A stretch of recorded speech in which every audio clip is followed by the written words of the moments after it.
আসসালামু আলাইকুম সবাইকে নতুন আরেকটা ব্লগে আপনাদের সবাইকে অনেক অনেক ওয়েলকাম। তো ঈদের ছুটি তো শুরু হয়ে গিয়েছে, আপনারা আমার ব্লগ দেখেই বুঝতে পারছেন আমি বাসায় চলে এসেছি। তো বাসায় এসেই দেখি যে আমাদের এইখানে মানে রান্নাঘরের পিছনে একটা মরিচ গাছ হয়েছে, যেটা আমরা কেউ লাগাই নাই। মানে যেহেতু রান্নাঘরের পাশে টুকটাক মানে মরিচের খোসা টোসা এভাবে ময়লা টয়লা ফালানো হয়, যার কারণে ওখান থেকে এই গাছটা হয়েছে। কিন্তু এই গাছটা মাশাল্লাহ এত সুন্দর হয়েছে, মানে এত মরিচ ধরেছে, আর মরিচের সাইজগুলা মাশাল্লাহ। আবার খেতে অনেক মজা, মানে এত ঝাল বলবো না, এতটা ঝাল না, কিন্তু মাশাল্লাহ ফ্লেভার অনেক ভালো। তো আম্মু আমার জন্য রেখে দিয়েছিল যে আমি মানে আমার অনেক শখ হয় এগুলো ছিঁড়তে, তো আমার জন্য রেখে দিয়েছিল যে আমি এসে ছিঁড়বো। তো এসে আর কোনো কথা নেই, আমি এটা দেখতে এসেছি, আর দেখে আম্মুকে বললাম যে দাও আমি ছিঁড়ি। তো ছিঁড়লাম, এখানে অনেকগুলো মরিচ পেয়েছি, আর সবগুলো ছিঁড়িনি যেহেতু এতগুলো লাগবে না, এই যে এই কয়টা ছিঁড়েছি। জাস্ট সাইজ দেখেন এক একটা, মাশাল্লাহ কি সুন্দর, এত বড় বড়, একটা আঙ্গুলের চেয়েও অনেক বড়। তারপর আমি দেখি যে আমাদের বাসার পিছনে পেঁপে গাছ ছিল, ওখান থেকে একটা পেঁপেও ছিঁড়া হয়েছে, মানে এটা পেকে গিয়েছে, তো পাখি দেখলে খেয়ে ফেলবে দেখে আগেই ছিঁড়ে নিয়েছে। তো এটা এখন আর কি বাসায় পাকবে। তারপর ছাদে উঠে দেখি যে আমসত্ত্ব দিয়েছিল আম্মু। আমসত্ত্বটা মানে বাসা একদম হোমমেড আমসত্ত্ব, যেটা আমাদের গাছ ছাদে এখন তেমন কিছুই নেই, জাস্ট মানে কিছু দুই একটা গাছ আছে, যে লেবু গাছে লেবু ধরেছিল এই গাছে আছে, আগের মতো আর গাছ টাছ নেই। তারপর দেখলাম যে একটা বেল ছিল, তা আম্মু বললো যে এই বেলটা শরবত করা যাক, তা আমি বললাম আমি করি।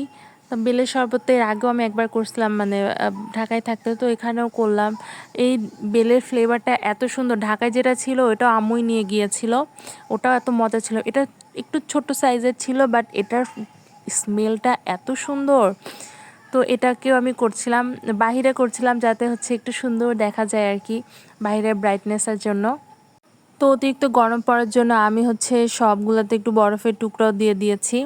আর এইদিকে আম্মু দেখি হচ্ছে আমার বিড়ালগুলোর জন্য যে মাছগুলো, ওগুলো হচ্ছে একটু লবণ হলুদ দিয়ে মেখে রেখে ভাজতেছে। এগুলো হচ্ছে যে মানে অনেক ধরনের যে মাছের মাথা, আবার কয়েকটা লেজ, মাছের টুকরা, এগুলো সব একসাথে থেকে যায়, ওগুলো পরে আম্মু ভেজে রাখে ওদের জন্য, ওদের বেশ কয়েকদিন চলে যায়।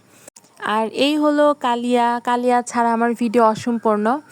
তো কালিয়া হচ্ছে এখানে কি জানি, ওই পাশে হচ্ছে মুরগি ছিল, ওগুলো হচ্ছে আওয়াজ করছিল, ওই জানলা দিয়ে মাথা বের করে ওকে দেখতে হবে।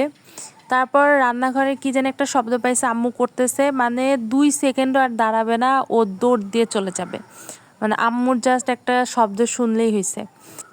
আর এইখানে এখন আপনাদের সাথে পরিচয় করিয়ে দেই আমার কালিয়ার ওয়ান অ্যান্ড অনলি শত্রু, মোটকা বিড়াল, যেটা কিনা আমার কালিয়াকে লিটারেলি মেরে ফেলতে চায়, এমনভাবে মারে কি আর বলবো। তো ও জানলা দিয়ে দাঁড়ায় দাঁড়ায় দেখতেছিল। আর এই হচ্ছে আমসত্ত্বটা, আম্মু হচ্ছে আমসত্ত্বটা ওই যে ছেনিতে দিছিল ওইটা থেকে উঠায় এখন কাটবে আর কি, একটু সুন্দর করে। আর এদিকে হচ্ছে আম্মু আচারের জন্য আরও কিছু আম রাখছে, তো সুন্দর করে কেটে গোল গোল করে আম্মু ভাজ করে নিচ্ছিল। আমসত্ত্বটা এত মজা, আর বাহিরের আমসত্ত্ব খেতে লিটারেলি আমার জাস্ট রুচিতে বাধে, মানে পোকাগুলো যে হাঁটতেছে ওগুলো দেখা যায়।